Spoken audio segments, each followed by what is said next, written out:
Welcome back to Financial Therapy. It's not just about the money. I'm personal financial planner, columnist, and financial therapist Rick Kahler. Research tells us that 90% of all financial decisions are made emotionally, not logically. For nearly 4 decades, I've been helping people make better money decisions. So what makes my financial worldview different from most financial experts? I blend the nuts and bolts of financial advice with the emotions that drive making them. Good money decisions are not just about the money. So let's get started with today's episode. Welcome back to another edition.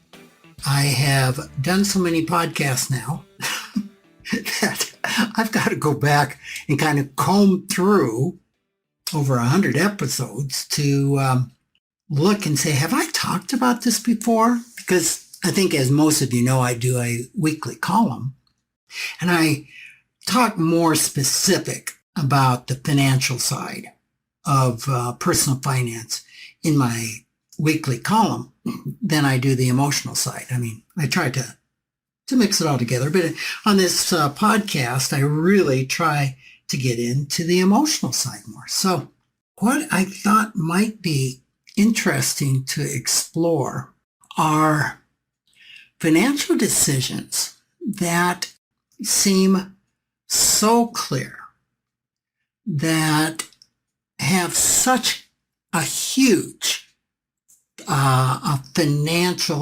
positive financial impact on our financial well-being, that would seem in a vacuum to be almost no-brainer solutions, that often are not made because they have so much emotional charge. Now, you could say this falls into the category of an illogical financial behavior, but that's not really what I'm talking about here. I'm trying to think about hurtful financial behavior that this may fall into, and the closest thing that I am going to be talking about might just not be making a sound financial decision. So what am I talking about? I think one of the most emotionally charged financial decisions that have a pretty obvious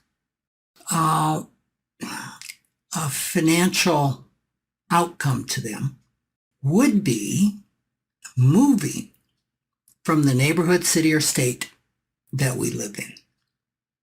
That is fraught with emotion. And sometimes that move could absolutely solve so many financial pressures, financial stressors.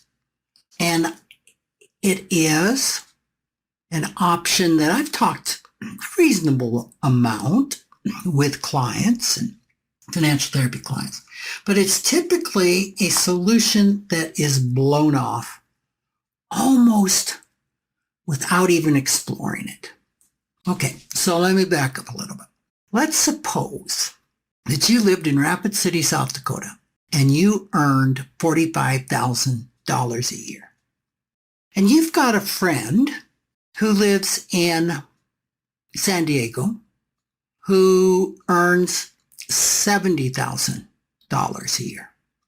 What are some of the immediate thoughts that might come to mind? Well, it could be that your friend is more in demand or has a skill set that's more in demand in San Diego. It could be, well, it just costs more to live in San Diego. Wow, I need to move to San Diego so I could earn $70,000. Typically, however, a person's going to assume that somebody earning $70,000 in San Diego probably has a little bit higher standard of living than someone who earns $45,000 in Rapid City. Well, all these assumptions, of course, would be money scripts, right? They're true in some cases, they're false in other cases. So the fact that you might think that your friend in San Diego is enjoying a higher standard of living than you are on 70,000 and you are in Rapid City at 45,000 probably is not going to be the case. Now, would be the case if your friend lived in an area where the standard of living was equal to Rapid City.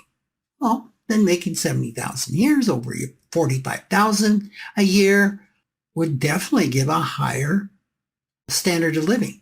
But the key here, and what I'm trying to get at is, even if the other person earns more dollars than you're earning, you can't accurately compare lifestyles without factoring in the local cost of living.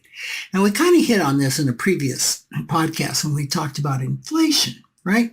That we can't adequately judge statements made in dollars without exploring inflation. We can't say, well, I earned $1.65 in 1971 at McDonald's. Wasn't I underpaid? Because our brains go compare those dollars to today's dollars and go, you're kidding me. That's impossible. Wow. Slave labor. But when we factor that by inflation, we find out that was $12 an hour in today's dollars.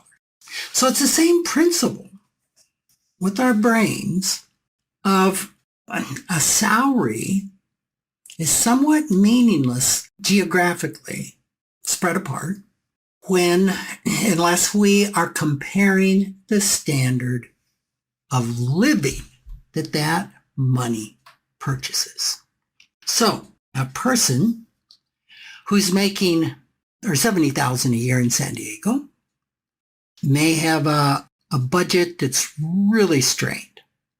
They may be living paycheck to paycheck. They're unable to save money for retirement. They have a lot of stress around money. In that situation, if they were able to move to a city like Rapid City, their personal lifestyle would increase by 50% over living in San Diego. So in other words, the savings would be so huge that they could expand their lifestyle by 50% on the same $70,000.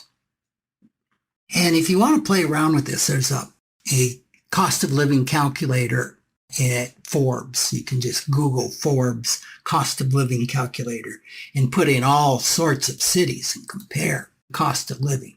So basically, and I'm talking numbers again, and I'll try to be as clear as I can be with this.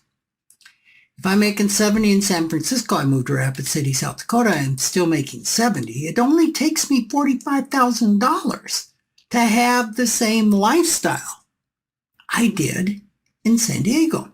That means I've got $25,000 to do something else with. Maybe I could start saving for retirement. Maybe I could start putting aside an emergency account. Maybe I could expand my lifestyle. But the point is, by just making that move, I could greatly reduce or eliminate my financial stress, enjoy the same lifestyle I had in San Diego, and potentially start saving for retirement or putting more money aside. Well, that's pretty huge, right? I mean, put it another way, I suppose in San Diego, I would need a raise to a 50% raise to $100,000 to buy the same lifestyle in San Diego that I could live in Rapid City.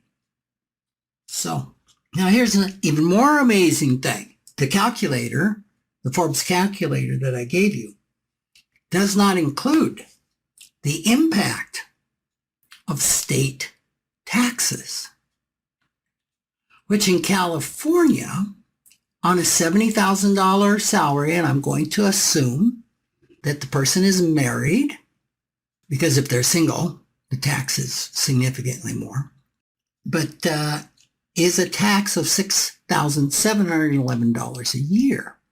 Again, that's according to Forbes, and that's the Forbes state income tax calculator. Now, in South Dakota and 8 other states, there is no state income tax. And of course, the federal tax is the same, right? Whether you live in California, South Dakota, New York, wherever you live. So the tax savings from moving from San Diego to Rapid City increases a person's lifestyle who lives in San Diego by almost 100% if they move to Rapid City. Now that's stunning. I mean, just stunning, right? There's no change of careers or professions. There could be a change of a job, but then again, there may not be. It's seemingly a pretty easy fix. Now we know emotionally it's anything but easy. Another way to look at this is if this couple invested $6,711 in stocks held in an IRA for over 30 years, they would accumulate $750,000. And if both spouses earn $70,000 a year, that accumulation would be double that, over $1.5 million.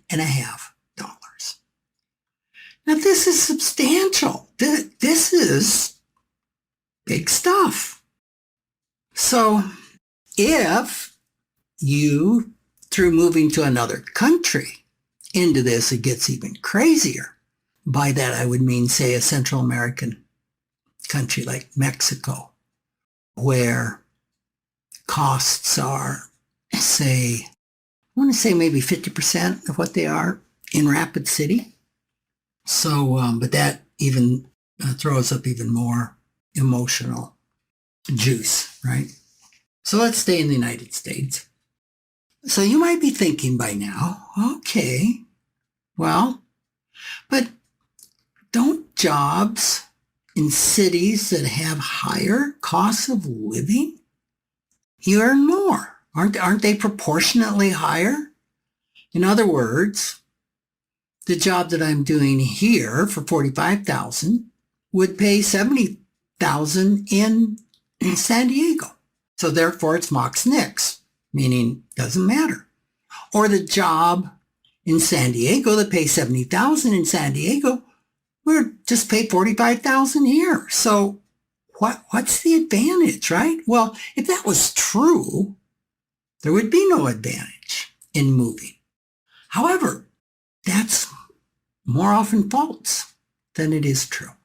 Let me give you an example. My financial planning firm competes on a national stage for financial planners.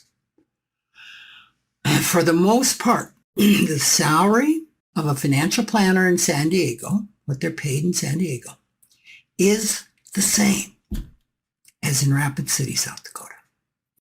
Now, this is true of a lot of other jobs.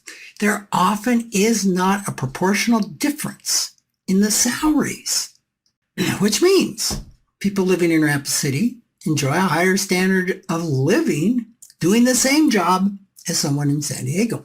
I mean, this doesn't make a lot of rational sense, but it's true. And it's true for a number of reasons that I'll get into in a little bit. But just from a financial perspective, taking the emotions out of it, which are impossible to do, I understand. But just from a financial perspective, the answer is pretty simple. If I can increase my standard of living by 100%, moving to Rapid City, and there's hundreds, if not thousands of other cities that have the same standard of living costs as Rapid City. It's simple. Move.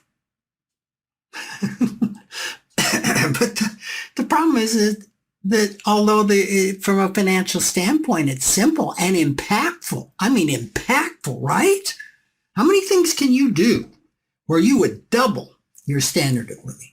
This is far from being a simple emotional decision. Like I said in my opening, whenever I bring up the option, the thought of, what you could do, you could move to Rapid City or a host of other towns. The response is typically laughter. Like, you got to be kidding me laughter or nervous laughter. And the topic is changed quickly because it's just like, that is not even a consideration. Well, there's a lot of reasons, a lot of emotional reasons we could explore here. And as you're thinking about this, if you kind of fall in this category, maybe you're struggling to make your ends meet, you're not fully funding a retirement plan, you have a lot of financial stress in your life, just think, what would happen if you were earning twice as much money? Would that help your situation? I would think it probably would, right? Now, if you've got emotional baggage where everything that hits the checking account needs to be spent because of a lot of trauma and things of this type, we can argue that it wouldn't matter how much you earned, that the stress would still be there. But from just a financial standpoint, if you could double your income, would that help things? Would that improve your life? And I would assume the answer could be yes. Okay, so move to Rapid City. Now, as you hear me say that, write down what comes up. What are the resistances that you notice? And just take a moment, pause me, and write down everything that comes up as to why you can't move.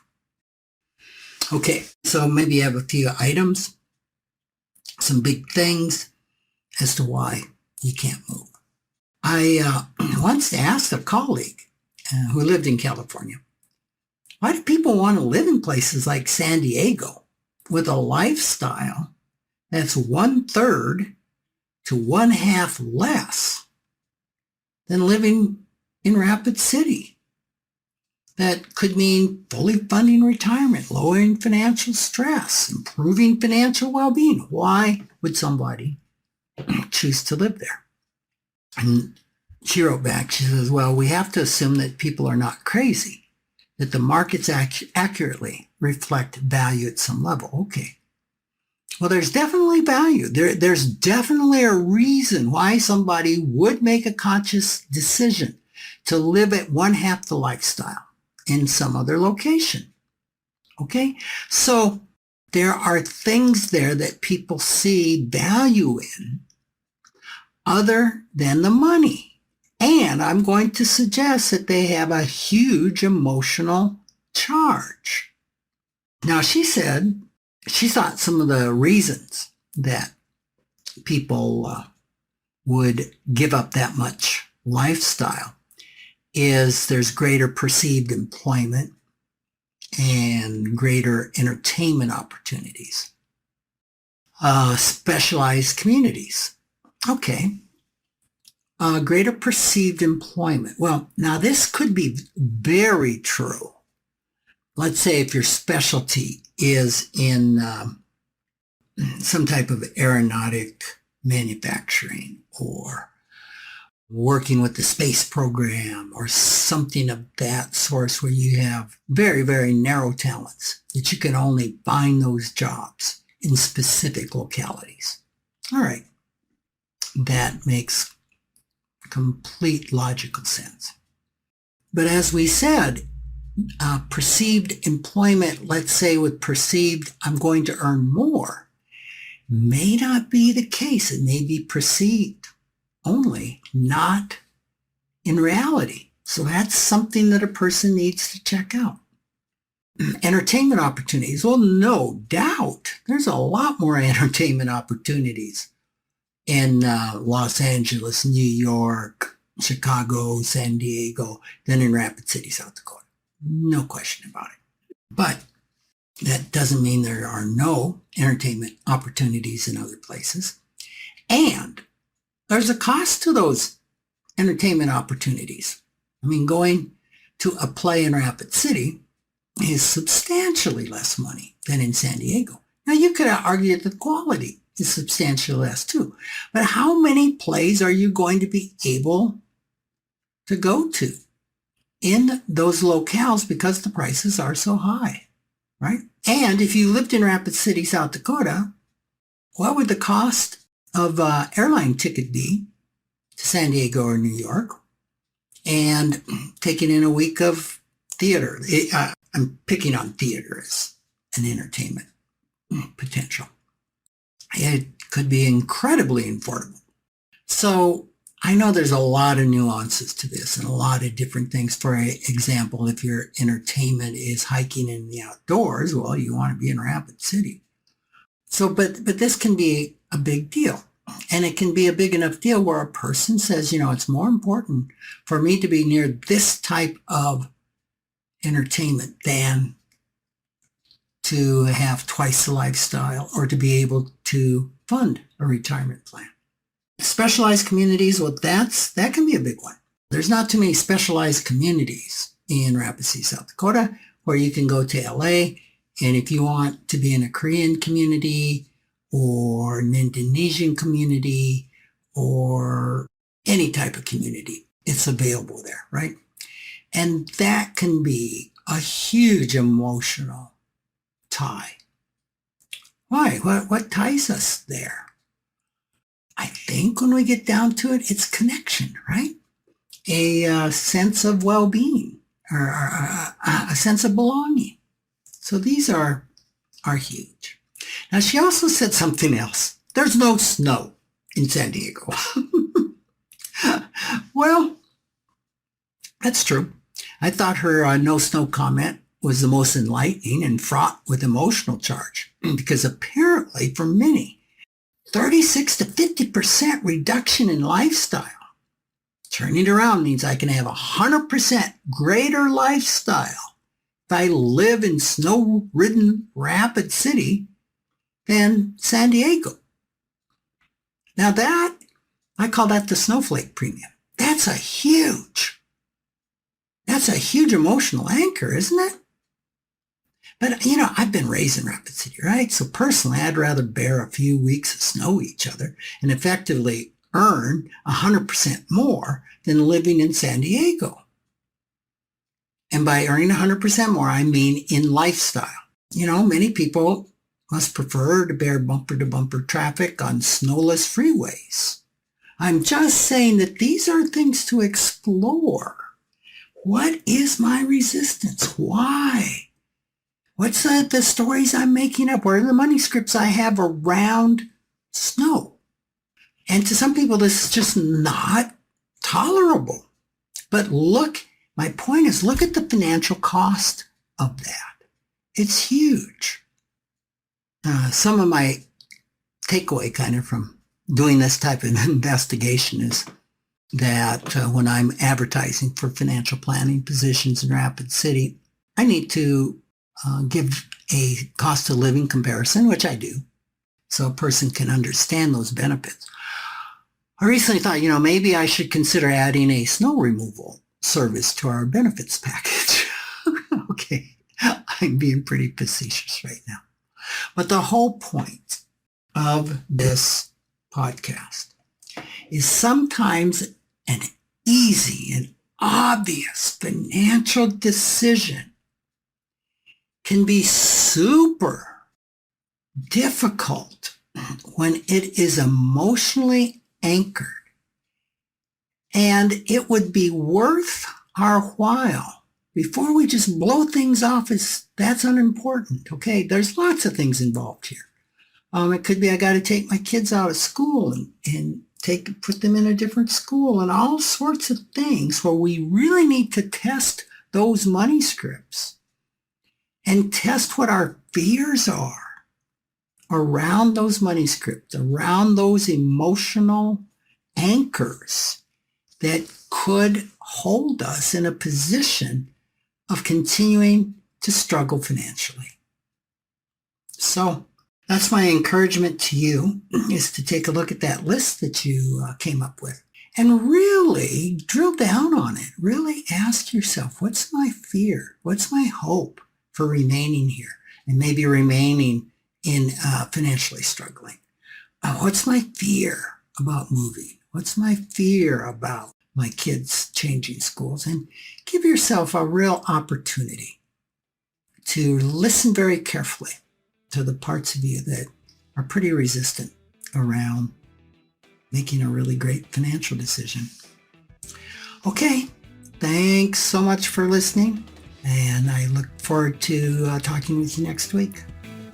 Thanks for joining me, Rick Kahler, for another episode of Financial Therapy. It's not just about the money.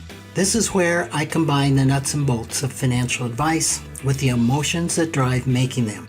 Remember, every financial behavior, whether it appears illogical to you or others, makes perfect sense when we understand the underlying beliefs, feelings, and thoughts. Sign up for my weekly blog at financialawakenings.com. I hope you'll join me again for our next episode.